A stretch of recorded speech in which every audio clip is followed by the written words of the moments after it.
Mood of the nation 370 না 220 আলোচনায় আমি অনিকেত চট্টোপাধ্যায়। 70 দশকের এক নেতার মুখে শুনেছি জেল হলো এক বিরাট পাঠশালা, সেখানে বসে নিজেদের তৈরি করা যায় আগামী লড়াইয়ের জন্য।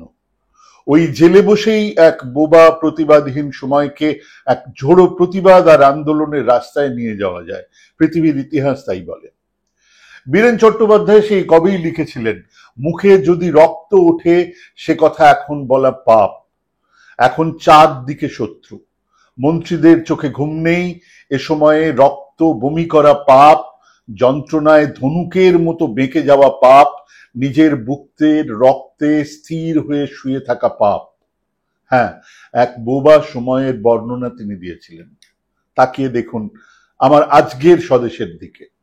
দেশের জন্য যারা আন্তর্জাতিক মঞ্চ থেকে সোনা আনলেন, রূপো আনলেন, প্রকাশ্যেই যারা এক বাহুবলী বিজেপি নেতাকে তাদের শ্লীলতাহানির জন্য দায়ী করলেন, সেই অভিযুক্ত ধর্ষক পেল পুরস্কার, তার ছেলেকে দেওয়া হলো লোকসভায় যাবার টিকিট।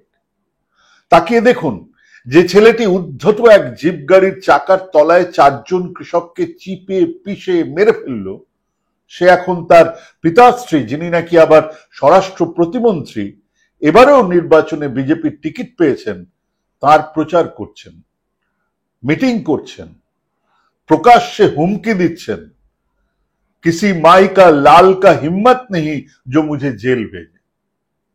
তাকিয়ে দেখুন একজন হ্যাবিচুয়াল রেপিস্ট, যার এরকম নারী নির্যাতনের ভিডিও তুলে দেওয়া হয়েছিল বিজেপি শীর্ষ নেতাদের হাতে, সেই প্রজ্জ্বল রেভান্না কর্ণাটকে হাসান আসনে বিজেপি জেডিএস এর জোটের প্রার্থী হয়েছেন।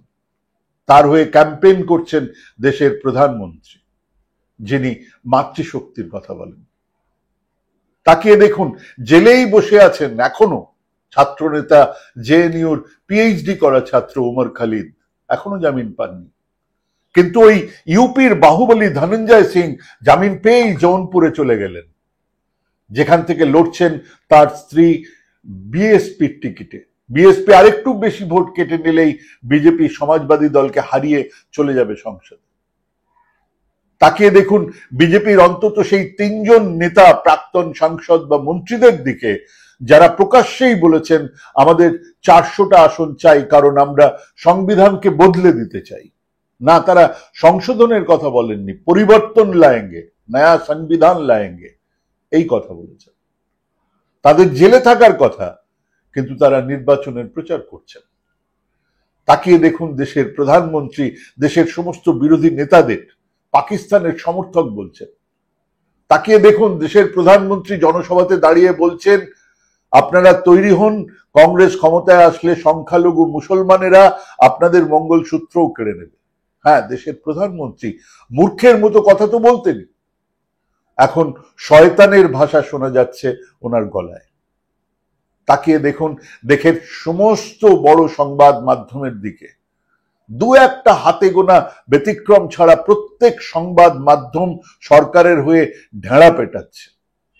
এই সংবাদ মাধ্যমের একজনেরও এই প্রশ্নও করার সাহস নেই যে আপনি যে কথা বললেন ওই সংখ্যালঘুরা কেড়ে নিয়ে যাবে হিন্দু মা বোনেদের মঙ্গলসূত্র, একটু ব্যাখ্যা করে বলুন। সেই মোগল আমলেও তো এমন কথা শোনা যায়নি 47 সাল থেকে 2014 পর্যন্ত। আপনারা ক্ষমতায় আসার পর থেকে ক্রমাগত শুনেই যাচ্ছি হিন্দু খতরে মে হ্যায়। তাকিয়ে দেখুন প্রত্যেক প্রতিবাদীর মুখে লাগাম পরানো হয়েছে, হচ্ছে, কেনা হচ্ছে, ভয় দেখিয়ে থামানো হচ্ছে, নাকি চীনের টাকা এসেছিল তাই নিউজ ক্লিকের দপ্তরে তালা আর সম্পাদক জেলে। উত্তরপ্রদেশ, মধ্যপ্রদেশে চালু হয়েছে ঠোকদো আর বুলডোজার সংস্কৃতি। তাকিয়ে দেখুন এদেশের মুখ্যমন্ত্রী, দেশের স্বরাষ্ট্রমন্ত্রী প্রকাশ্যে উল্টো করে লোটকে ধোলাই দেবার কথা বলছেন। এটাকেই বলে এক প্রতিবাদহীন বোবা সময়। আবার বীরেন চট্টোপাধ্যায়ের ভাষাতেই বলি, দীর্ঘ দেবদারু বিথি কোনো আকাশ দেখে না, এখন আকাশ জুড়ে নষ্ট চাঁদ, শুরু হবে পিশাচের নাচ। এখন বাতাস দগ্ধ দুধকলা দিয়ে পোষা সাপের নিঃশ্বাসে ভালো আছে, নিরাপদ আমাদের মাননীয় মানব সমাজ। ঠিক এই মুহূর্তে দেশের 27% মানুষ একবেলা না খেয়েই শুতে যান। 80 কোটি মানুষকে বসে থাকতে হয় 5 কেজি ফ্রি আনাজের জন্য, যে আনাজের প্যাকেটে মোদিজির ছবি থাক বা হিটলারের ছবি থাক, তার জন্যই হাপিত দেশে বসে থাকেন দেশের প্রতি 7 জনের 4 জন মানুষ।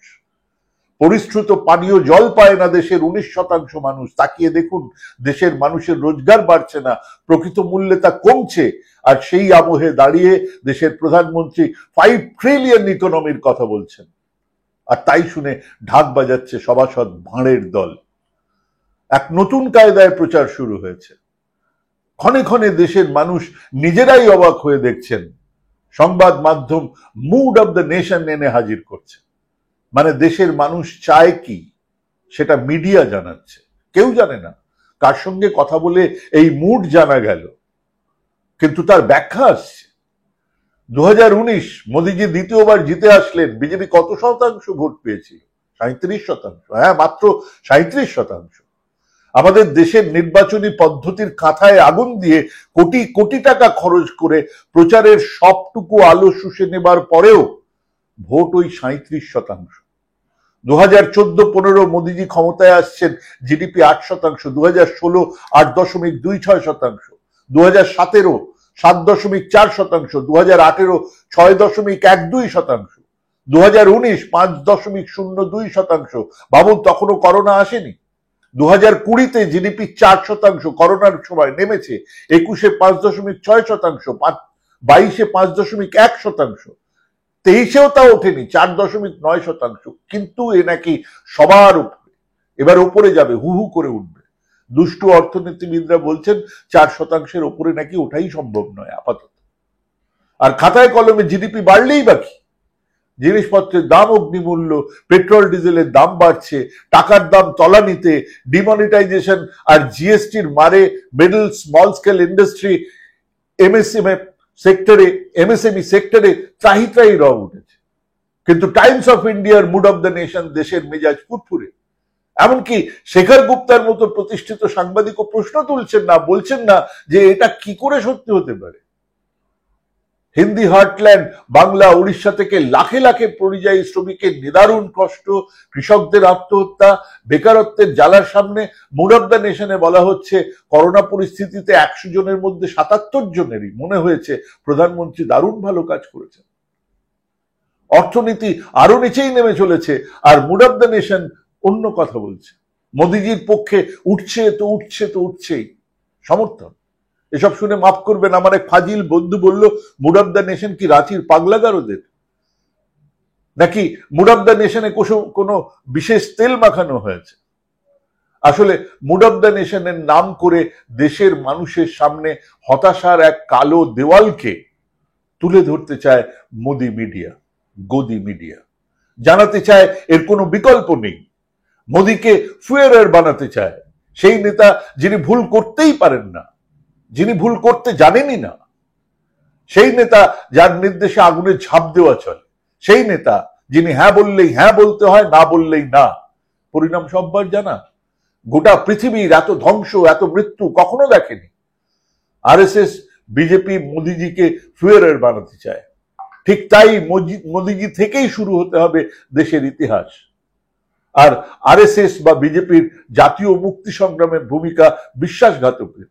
মুচলেকা দিয়ে জেল থেকে ছাড়া পাবার, ইংরেজদের সমর্থন করার, ইংরেজদের খবর দিয়ে স্বাধীনতা সংগ্রামীদের ধরিয়ে দেবার। তাই আজ তারা জাতীয় মুক্তি সংগ্রামকে ভোলাতে চায়। তাদের কাছে 15ই আগস্ট নয়, তার চেয়ে অনেক বেশি গুরুত্বপূর্ণ হলো 5ই আগস্ট, যে ইতিহাসকে তারা জাতীয় মুক্তি সংগ্রামের উল্টো দিকে বসাতে চায়। রাম মন্দিরের জন্য যারা শহীদ হয়েছেন তাদের কথা স্মরণ করতে বলেছেন কঙ্গনা রানাওয়াত এবং দেশের প্রধানমন্ত্রী নরেন্দ্র ভাই দামোদর দাস মোদী। এটাই সেই বোবা প্রতিবাদহীন সময়। কিন্তু মজা হলো, মুড অব দ্য নেশন কখন যে পাল্টে যায় বুঝতেই পারবেন না। বা বলা যাক, আসল মুড অব দ্য নেশন ঠিক কখন বেরিয়ে আসবে তাকে রামলালা দিয়ে ঢেকে রাখা যাবে না। আর মানুষের মেজাজ দেখে নিন ছবিটা। মুসলিনি আর তার প্রেয়সী ঝুলছে, মেরে ক্ষান্ত হয়নি ইটালির জনগণ, তাকে উল্টো করে ঝুলিয়েছে। এবং সবাই জানে, মাত্র 2-3 বছর আগে মুসলিনিকে দেখলে মানুষ হাত তুলে সেলাম জানাত। জানাতে বাধ্য হতো। সেলামটাকেই মুড অব দ্য নেশন ভেবে নিলে চাপ আছে স্যার। তাকিয়ে দেখুন, কৃষকদের অন্ন নেই, তাদের আয় দ্বিগুণ করার ঝুঠা ওয়াদা তারা শুনেছে, এখন একগাছা দড়ি হাতে চলে যায় অন্ধকারে অসত্যের ডালে ঝুলে পড়তে।